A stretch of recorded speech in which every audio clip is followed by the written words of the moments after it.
আমরা এখান থেকে 4 দিন আগে এই হাফ ড্রামের ভিতরে ফিলিপাইনের কালো রঙের আখ স্থাপন করেছিলাম।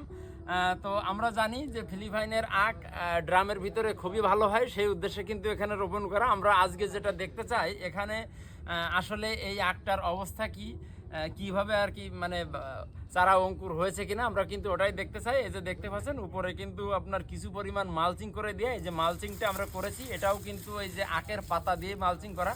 মালচিং শব্দের অর্থ হচ্ছে যে মাটিটা যাতে ডিরেক্টলি সূর্যের আলো না পড়ে, এটাকে কিন্তু বলা হয় মালচিং। মালচিং বিভিন্নভাবে করা যায়, কচুরি পানা দিয়েও করা যায়। আমরা কিন্তু যে আমরা আখের যে পাতাটা বাদ গিয়েছিল সেই পাতাটা দিয়েই উপরে কিন্তু মালচিং করে দিয়েছি।